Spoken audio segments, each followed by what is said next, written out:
Now here's Minnesota Statute 5000.0530. Now this is the one that the best statute that I found that clearly defines what a frivolous complaint is, right? And it goes through all the different things here. Okay? The commissioner shall dismiss a charge the commissioner determines is illogical, fantastic, or incoherent. Like say you're saying the cop lawyer judge is a Martian. Okay? It's going to be tossed out. Negated by common knowledge, which the commissioner takes official notice of. Okay? Brought by a charging party acting in bad faith. When you file it just because you don't like the guy. Substantially the same as a previous charge in which no probable cause was found and involves the same charging party but a different respondent. Alright? Now it says the commissioner shall dismiss a charge the commissioner determines is, see now what you're doing is depending on this guy to determine whether it's frivolous or not. Okay, we're going to get into this later how they'll just toss out your complaint for whatever frivolous reason they want. It's not going to be because these, they've gone through these four things they've listed here. It's because you have clear, precise, and unquestionable evidence that these guys are incompetent, crooked, and abusive. They'll toss out your complaint. Okay, we'll get into that later. Okay, but these are the valid reasons that they can use to toss out your complaint. Okay, so what you want to do is if you catch them being any of these three things, which you can do incompetent, crooked, or abusive, their own statutes say that they can remove them from office. This is a statute right here, 351.14, removes county officials from their office. Alright? So a sheriff is a county official, county attorney is a county official. Alright? So you can target these people, with complaints. Okay, we're going to get into where to file these complaints later on. Okay, so if you have a crooked judge, this will still work, but it's not going to be the statute you're going to use. We're just mainly focusing on what the definitions are here. Okay, malfeasance. Okay, means the willful commission of an unlawful act or wrongful act in the performance of a public official's duties which is outside the scope of the authority of the public official and which infringes on the rights of any person or entity. Now see, this malfeasance would apply to a judge also. See, so you can file a complaint against a judge for malfeasance. Okay, nonfeasance means the willful failure to perform a specific act which is a required part of the duties of the public officials. Okay, say you have a county attorney that refuses to press charges against people. Well, their job is to prosecute people.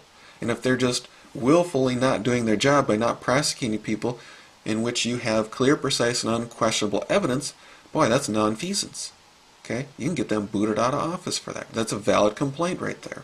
Okay, so those are the two you want to focus on, malfeasance and nonfeasance. Alright, because you'll see if you look into 351.14, those are the only two valid reasons to have someone thrown out of office. Alright, so only focus on those. Alright, so where do you file your complaints? Okay, here is the Minnesota Board of Peace Officers Standard and Training Board. Alright.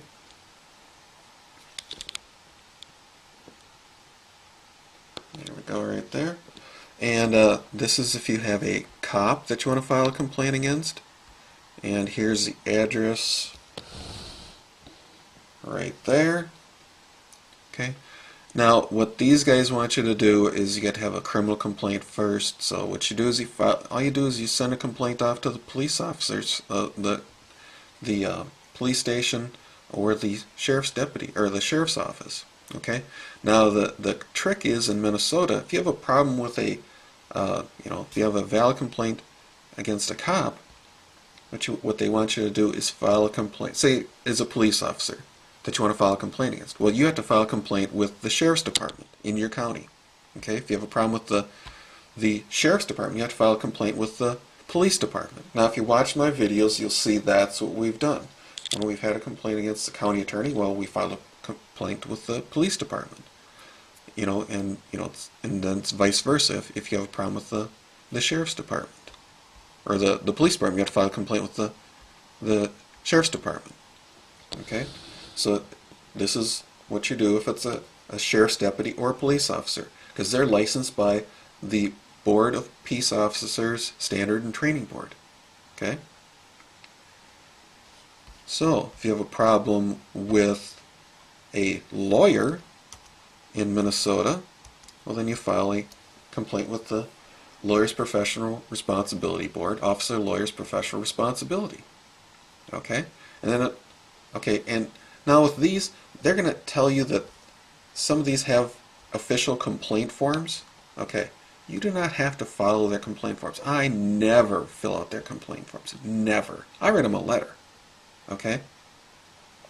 Now, like say if you're going to file a complaint with the medical board here, they claim that they're nice enough to actually give you a form here. Okay, this is the Minnesota Board on, let's see, it's Minnesota Board on Medical Practice. Okay, you can file a complaint against a doctor also. Okay, and here's a little downloadable file. I've got it over here. All right, and here's the complaint instructions. See, but see that if you're dumb enough to fill out their form, they've got a little trap here. Here it says Statement of Complaint. All right. Sworn and subscribed to me before me this day of blank blank. Signature of Notary Public. See, these jerks want you to go get it notarized, so it's a sworn statement. See, now a lot of people are going to go, well, I don't want to make a sworn statement, Well, see, you don't have to. See, I have filed a complaint with them, and they have accepted just by me sending in a regular letter. It was not sworn and subscribed.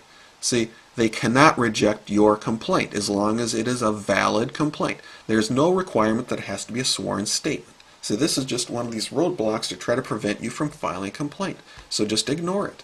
All right? In fact, I was hoping they would reject it, because then I would file a complaint with these people here, the U.S. Attorney's Office, because then it's a violation of rights, because they're trying to reject me for some arbitrary reason, because there's no law requiring me to have a sworn statement. Okay? Here's the Office of the U.S. Attorney. Okay? Also, what happens is they're going to reject your complaint. One example was Kathy Mayer. She filed a complaint. She was filing numerous complaints against these crooks down here in Polk County. Well, then the Lawyers Professional Responsibility Board figured they'd be smart, and they just decided they wrote her a letter back saying we're going to reject her complaints because they didn't consider them complaints. Well, all we did is we just filed a complaint with the U.S. Attorney's Office. And the next time she filed a complaint, they said, thank you for your complaint. All right? So don't let them bully you into thinking that, they're not going to do something, or that, your complaints aren't valid, because they are. As long as you stick to these three right here. You have clear, precise, and unquestionable evidence that the individuals are incompetent, crooked, or abusive. That's it. Those are the key points. Okay? And then if you want to file a complaint against a judge, well, here's the Board on Judicial Standards, and here's the address right here. All right. So, how about some examples of incompetence? Okay, if you watch my videos, you saw old Chris Carpin here trying to claim that he didn't know where his jurisdiction started or stopped or started. Okay, that's incompetence. Valid complaint I can file against him. I filed a criminal complaint against him for defamation, but I could still do another one on him being incompetent. Okay, here's one where I'm filing a complaint against the numerous county officials in Polk County for a smear campaign against me. Okay, that is a bunch of crooks, because that's not in their job description to run a smear campaign against me. Okay, and then abusive, here's Troy Warburson. Chris Carpin, we're going to go down and file a criminal complaint against him. He sicks the sheriff after me, trying to kick me out of the office.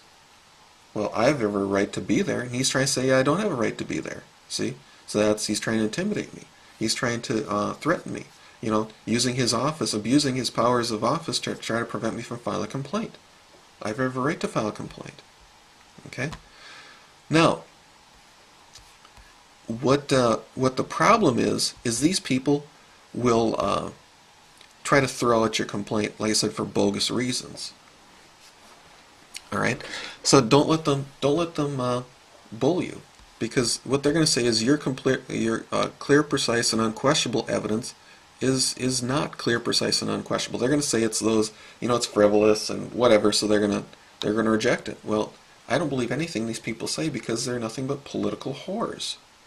All right, and what happens when you have a bunch of political whores is you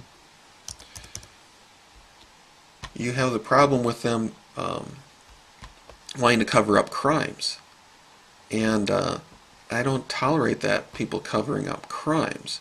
So what I did was I created a flyer dealing with these people, and unfortunately I got rid of it here, and I'll have to find it again real quick before my time is up. And what we did was, they're going to reject it, like I said, for a frivolous reason. So what you have to do is have to have a counter to that. Here it is right here. And this is the one. Welcome to the Lawyer's Professional Responsibility Board. We're all a full-service public relations firm, aren't we? Just an update for all our corporate clients who use our fellow thieves to rob the public blind. The special interest groups, your victims of corporate crime, have figured out our ploy to derail their complaints against you, our corporate clients. They must be smarter than we anticipated, since they refuse to believe we could rubber stamp as frivolous the complaint that contained clear, precise, and unquestionable evidence of corporate crime. The plan is simple. We'll attack the victim and intimidate the victim by asking questions that are already answered on the public record, force the victim to investigate the crime for us, and then after the victim has jumped through all our ridiculous hoops, we'll automatically drop the case. That's the way the victim can't claim we aren't being fair. Just because the special interest groups pay our salaries doesn't mean that we work for them, does it? See? So these guys will try to reject your complaint. So don't be stupid if you have clear, precise, and unquestionable evidence. These guys are crooks. You'd have to be stupid to let someone talk you out of your complaint when you know exactly what they've done. See, and here's what it says on the bottom. You have to be stupid to let someone talk you out of what you've witnessed and experienced, wouldn't you? And you would. Okay, so don't fall for that trick. All right? So what you want to do is put all your evidence on a flyer, like we did here. Demand they be removed from office. Put the statutes on there to boot them out of office, and then put all your evidence of your valid complaint on a flyer and hand it out. Okay, and that's how you get rid of these people. All right, and thank you for your time, and goodbye.